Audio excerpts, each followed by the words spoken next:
All right, real quick, it's yours truly, Mr. Taliaferro. Before the video starts, it would mean the world to me if you follow me on Twitter, Instagram. That's how my business grows. It's Mr. Taliaferro on your screen right now. When you follow and subscribe to me, you become one of the Pharaohs. That's how I talk business, and that's how you support a young hustler out here getting it. All right, Mr. Taliaferro TV, if you're not a big sports fan, you probably have not heard about this story. Y'all know I am a big sports guy. And no, I'm not making this up. This really happened. So we're going to break down a couple elements of Drake here. It's going to be a hip-hop element to it for those who only follow me for hip-hop content. So here's what I want to do. Let's start here. You're watching video right now of Drake and Kendrick Perkins, a center for the Cleveland Cavaliers. By the way, he snuck on that Cavalier roster right before the playoffs. For all my NBA fans, y'all know what I mean by that. And right now, what you're watching is apparently the two got into it. Now, the first thing I'm thinking in my mind is, what in the heck would Drake and Kendrick Perkins have to do with each other? Like, what would make them get into it with each other? The only Kendrick I want to see Drake beefing with is Kendrick Lamar for that top spot in the rap game. That's the only Kendrick I want to see Drake beefing with. I don't want to hear him beefing with no goddamn it Kendrick Perkins of the Cleveland Cavaliers. Kendrick Perkins is a reserve. He don't even play. That brother is on that roster with LeBron James trying to find a way to sneak into the NBA Finals and give himself an opportunity at an NBA championship. That's all that is, right? He ain't even playing right now. But they got into it right before the half of the Toronto Raptors Cleveland Cavaliers game 1 that Cleveland went on to win, right in overtime. And Kendrick Perkins explained to the most plugged-in reporter in the NBA, who is Woj. For those who don't know who Woj is, he knows every NBA player. He has the most sources in the NBA right now. Kendrick Perkins texted this to Woj after the game about what happened between him and Drake. He said, and I quote from Woj, "What happened was I was talking to my old teammate, Serge Ibaka. They played together on the Thunder, for those who don't know. Walking into halftime telling him we about to win this game. And Drake butted in talking shit to me, so I said something back to him." All right? So Kendrick Perkins is saying he was talking to somebody on the court who's actually in the game, you know, trying to get into the other team's head, talking to an old friend, saying, y'all know y'all ain't about to win this game. And that's what players do. They talk mess to each other. It's the playoffs. Guys want this, right? And Drake, who's not a player, who's technically an ambassador for the Toronto Raptors, and I do want to give credit to Drake because I do think he played a pivotal part in re-energizing this fan base over the last 5 to 7 years. Give him credit for that. But he ain't on the damn court, all right? He ain't DeMar DeRozan. He ain't Kyle Lowry. He ain't Serge Ibaka, all right? He's not even one of those guys on that bench. By the way, that Toronto Raptors bench has been phenomenal this season. He ain't CJ Miles. He ain't Van Fleet. He's none of these guys. He does not play. He is a rapper who has tickets on the court whenever he wants because he's a quote-unquote ambassador. He's one of the biggest rappers in the world, if not the biggest in the world. And he's from Toronto. He's from the north, that way. All right? He's not on the court. It's been too many occasions when we've seen Drake kind of get involved with players on the court. It feels like he almost looks at himself as the 16th guy on the bench. In the first round of the playoffs, there was video of him calling, the Raptors played the Wizards in the first round. He called Kelly Oubre, a forward for the Wizards, a bum, right? I don't know if Kelly Oubre and Drake have a relationship or not, but I've seen him on his Insta snap call Kelly Oubre a bum. We've seen him talk smack with guys in the past. He's kind of trying to fill in that Spike Lee role that Spike plays with the New York Knicks. The problem is with that, right, is I think Drake is taking it too far because he's approaching it on some street shit. Like, if the argument with Kendrick Perkins kind of damn near looked like Drake wanted to get physical. He's following them into the locker room. And at 6'1", 170 pounds soaking wet, Kendrick Perkins is at least 6'8", 6'9", damn near maybe 6'10", 6'11". You have no business, Drake, arguing with this guy because you know damn well if it was not for these bodyguards around this situation, you wouldn't have said that man-to-man to Kendrick. I mean, he's damn near a foot taller than you, bro. And Drake's not a short guy, but at the end of the day, he's like 6'1". Kendrick is 6'10", 6'11". Again, if Drake ain't beefing with Kendrick Lamar, I'm not trying to hear him talk any shit to anybody named Kendrick. Let's take this out of the realm of the NBA, right? Because I see this growing, right? And it does concern me with where music is going. You ask a lot of the teens out there, or you ask a lot of the rappers who are at the age about, maybe I'd say about 18 to 21, right? Or anyone 21 and younger, right? Around 21 and younger. You ask them anybody who, name an artist who had a musical influence on them. Drake is going to be one of the 5 names that they name. If they name 5 people, Drake is one of them 5, right?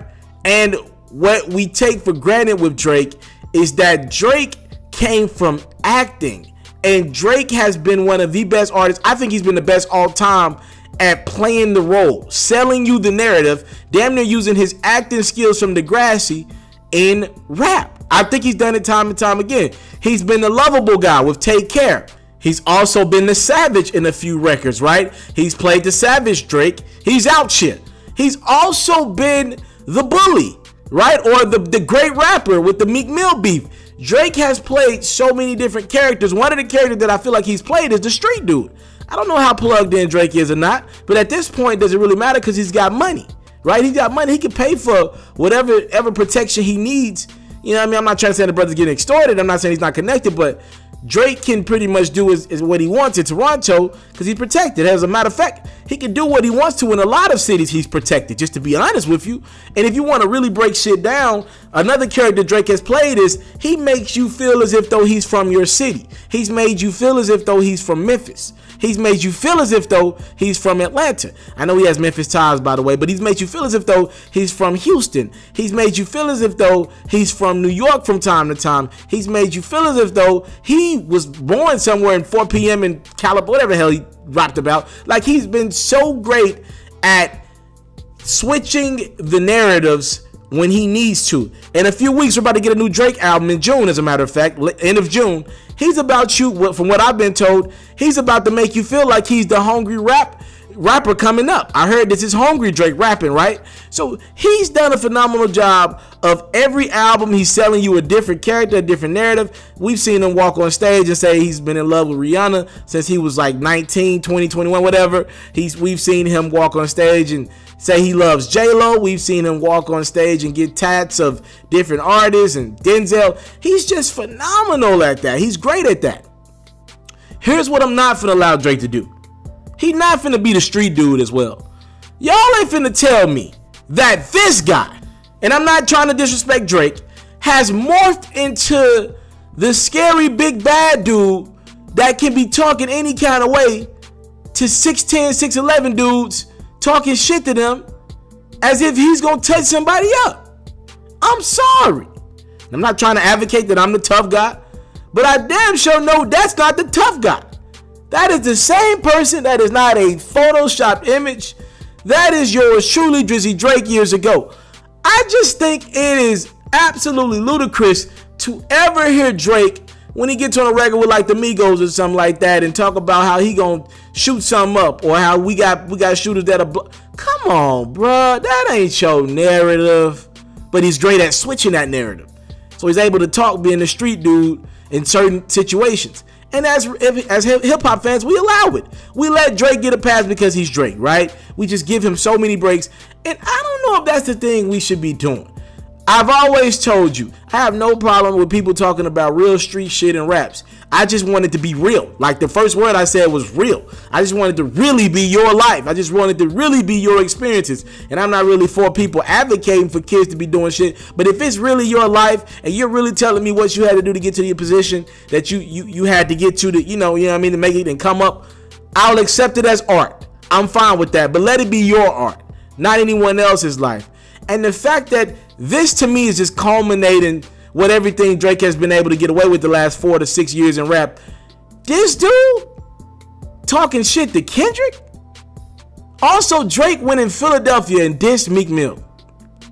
Say what you want about Meek Mill, but Meek is really from the streets with real ties to the streets in Philadelphia. Do you know how protected Drake must have been to feel as if though he can go in Philadelphia and diss a rapper that's from there?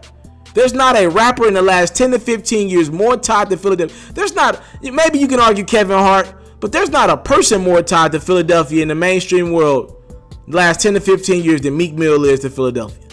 I just think it speaks to the level of protection that Drake feels as though he has in 2018, the level of safety he feels he has, the level of comfort that this dude has gotten. But I'm sorry, somebody got to call this out. This is not the street dude. Why are we allowing him, is the question that I'm asking you guys in the comment section below. Why are we allowing Drake to play the role as the street dude? I would love to hear your opinions in the comment section below. Again, it's nothing but respect for Drake. Scorpion, the album, out in June. I think it's going to be a phenomenal project. I am so excited to hear Drake rapping. But I don't want to hear Drake rapping about touching somebody up, because that don't make sense to me, because it ain't real to me, to the best of my knowledge. Thank y'all for the time, love, support. I don't take it for granted. Kendrick Perkins was like, yo, I was talking to one of my former teammates, and then Drake butts in and goes off on me for no fucking reason. Y'all talk to me, comment box below. Thank y'all for the time, love, support. I don't take it for granted. Salute. I'm out. I want to salute you, homie, you know, for building your own thing and doing your own thing, creating your own platform, your own website. I got one life to live out my dreams, and I'm giving this thing all I got. I interview celebrities. I talk sports. I represent the culture. Right now, you're turning up on MrTaliaferro.com, shawty.